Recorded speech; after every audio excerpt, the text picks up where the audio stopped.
सबसे ज्यादा घुसपैठियों को नागरिक राज्य शासन ने बना दिया, उसके सबसे ज्यादा वोट कटेंगे। इसमें कौन सा मैजिक है? बंगाल ने खुलेआम घुसपैठ कराई है। और এসআইআর নিয়ে শুধু পশ্চিম বাংলাতেই কেন এত ঝামেলা হবে, এত ধর্ণা দেওয়া হবে? পশ্চিম বাংলাতেই কেন এত এসআইআর প্রবলেম হবে? এসআইআর তিনটে রাজ্যে শুরু হয়েছে, তামিলনাড়ু, কেরালা এবং পশ্চিমবঙ্গ। এই পশ্চিমবঙ্গতে আর দুটো রাজ্য যেগুলো আছে সেগুলো তো এসআইআর হয়েছে, ভালো মতো এসআইআর হয়েছে, কোনো কেউ ধারণা দেয়নি। ওগুলো তো বিপক্ষ পার্টি, ভারতীয় জনতা পার্টি না। তাহলে সেখানে কেন কোনো ঝামেলা হয়নি? পশ্চিমবঙ্গতে শুধু কেন ঝামেলাটা হবে এসআইআর নিয়ে? যাদের নাম বাদ গেছে তাদেরকে নিয়ে ধর্ণা দেওয়া কেন হবে? তারাও দিতে পারতো, তামিলনাড়ু, কর্ণাটক, কেরালা তো তারাও দিতে পারতো। তো এই নিয়ে অমিত শাহ जी কি বলছে একবার ভিডিওটা শুনো। अमित शाह जी, चुनाव का समय है तो चुनाव पर आती हूँ, बंगाल पर आती हूँ।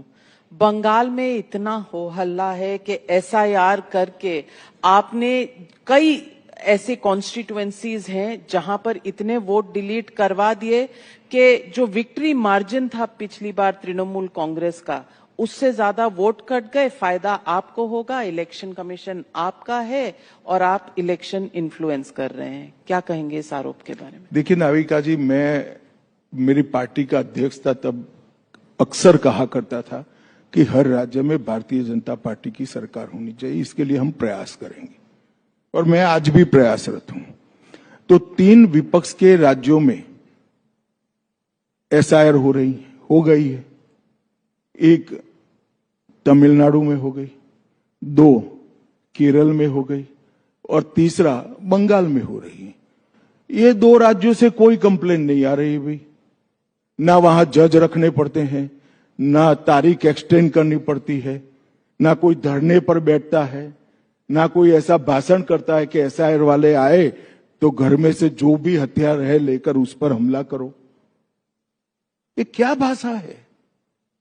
कोई राज्य के चुने हुए मुख्यमंत्री घर की गृहिणियों को ऐसा कहेगी कि आप किचन में जो पड़ा है लेकर हमला करो?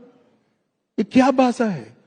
अगर एसआईआर की प्रक्रिया में ही दोष था, जैसे उन्होंने आरोप लगाए, ऐसे हम पार्टी होते, इलेक्शन कमीशन हमारे इशारे पर चलता होगा, तो केरल में कोई क्यों कंप्लेन नहीं आई है? वहां कम्युनिस्टों का शासन है। तमिलनाडु में कोई क्यों कंप्लेन नहीं आ रही है? वहां डीएमके का शासन है। एक ही जगह क्यों कंप्लेन आ रही है? अब सब जगह कंप्लेन नहीं आ रही है और एक ही जगह कंप्लेन आ रही है तो दोष एसआईआर का नहीं है, वो जगह पे जो सत्ता में है उनका है, क्योंकि उनको मालूम है, जनता तय कर चुकी है कि इस बार उनको भगाएगी। भगाने का कारण अभी से वो जनता के सामने रख कर चुनाव के बाद की प्रेस कॉन्फ्रेंस की तैयारी करेगी। और दूसरी बात, वोट कट रहे हैं तो भाई एसआईआर से कई सारे काम एक साथ हो रहे हैं। उसमें एक काम ये भी है, जो विदेशी घुसपैठिए गलत दस्तावेज के आधार पर नागरिक बन गए हैं, इनका नाम मतदाता सूची से काट देना। अब जिस राज्य में सबसे ज्यादा घुसपैठियों को नागरिक राज्य शासन ने बना दिया, उसके सबसे ज्यादा वोट कटेंगे। इसमें कौन सा मैजिक है? बंगाल ने खुलेआम घुसपैठ कराई है और न केवल बंगाल, पूरे देश के लिए सुरक्षा का सवाल बनाकर पड़ा है और पूरे बंगाल की जनता भयभीत है कि जो demography change, unnatural demography change हो रहा है, वो बंगाल को कहां ले जाएगा? और वहां से ओवरलैप होकर आज पूरे देश भर में घुसपैठ है। मैं आज आपके मन से ममता जी को कहना चाहता, जितना रोना है धोना है रो दो लो। हम चुन कर एक एक घुसपैठिए को न केवल मतदाता सूची से निकालेंगे, देश के बाहर कर।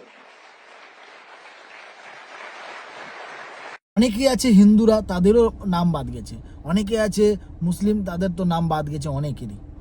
তো তারা পুরোপুরি তো নাম বাদ যাচ্ছে না, তাদের মধ্যে তোমরা যদি জেনুইন হয়ে থাকো, তোমরা যদি ভারতীয় হয়ে থাকো, তোমাদের কাছে যদি প্রুফ থেকে থাকে, তাহলে যাও গিয়ে নাম ওঠাও। এতে ধর্ণা দেওয়ার কি আছে, এতে ঝামেলা করারই বা কী আছে? তোমরা ভোট দিতে পাবে, তোমার ডকুমেন্টস প্রুফ দেখাও, দিয়ে ভোট দাও। তাছাড়া শুধু পশ্চিমবাংলাতেই কেন এত রাজনীতিবাদী হবে?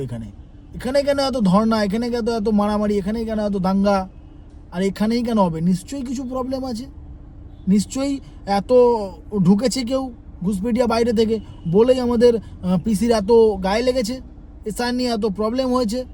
না তো উনিও চুপচাপ এসআইআর করতে দিতে পারতো। এতে আপনাদের কি মতামত অবশ্যই কমেন্টে জানাবেন, আর ভিডিওটা বেশি করে শেয়ার করুন, আর চ্যানেলটিকে সাবস্ক্রাইব করুন আরও